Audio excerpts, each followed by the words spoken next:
Where are your thoughts on this? Who do you relate to? Oh, absolutely. Short sellers are the original Rebel Alliance for sure. So then how does the original Rebel Alliance view what's happening now?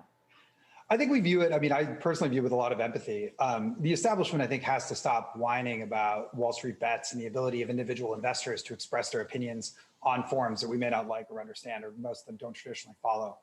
Think about from the position of someone on a Wall Street bets forum. For years, established hedge funds, players have been able to express freely their investment opinions in things like conferences, in mediums like television, through print media. And new entrants should be afforded those same rights. And that's exactly what they're doing. And so we definitely support it. We welcome the entrance into the market. We empathize with it a lot. Okay, but what about the fact that the fundamentals of these businesses, GameStop, AMC, have not changed in the last few days, despite these massive moves? Nothing's different about the companies themselves.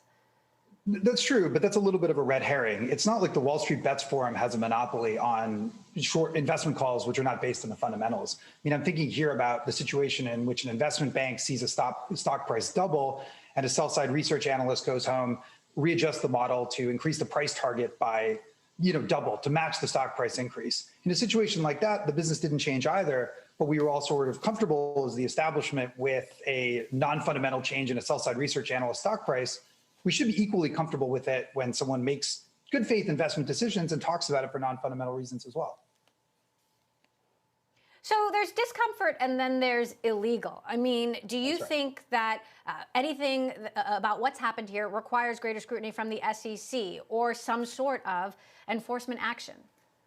I don't think so. I mean, we've seen this a little bit in the 90s with the Yahoo message boards. There's clear rules about what you can and can't do. Obviously, there's clear rules preventing you from, say, telling other people to buy while you're selling. But in the event, that's not really what's happening here. What's happening with the Wall Street Bets Forum is people are really expressing their good faith investment opinions about what they think is going to go up.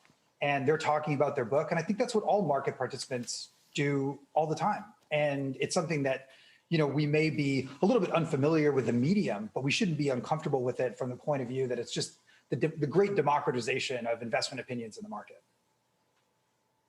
So we were just speaking with longtime hedge fund manager Anthony Scaramucci, who's been in this business a long time. He said he's not looking at Wall Street bets or following what's happening on Reddit.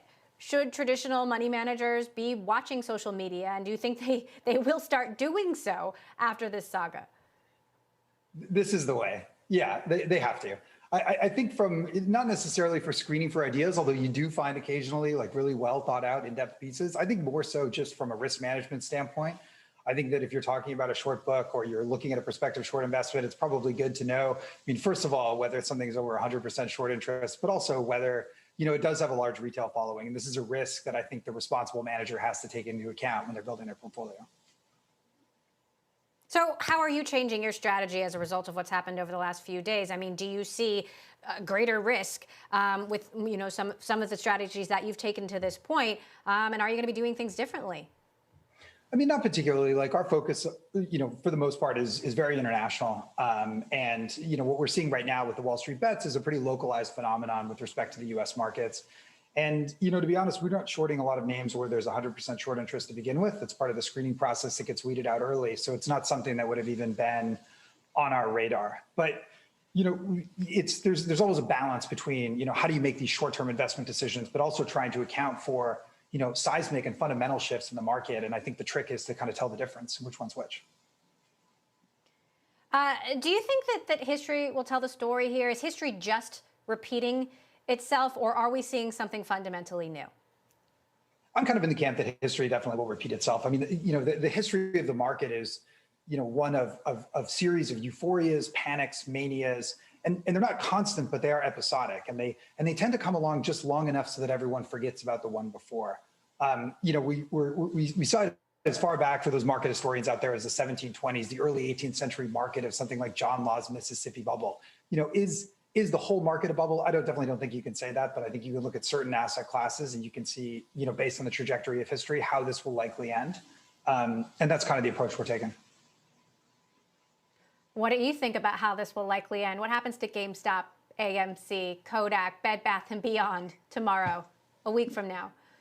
I think it's a fool's game to sort of predict short-term price movements, but there's I definitely know one thing. I definitely want to go to a movie theater when all this is over. So I just assume we're going to come back to that business at least.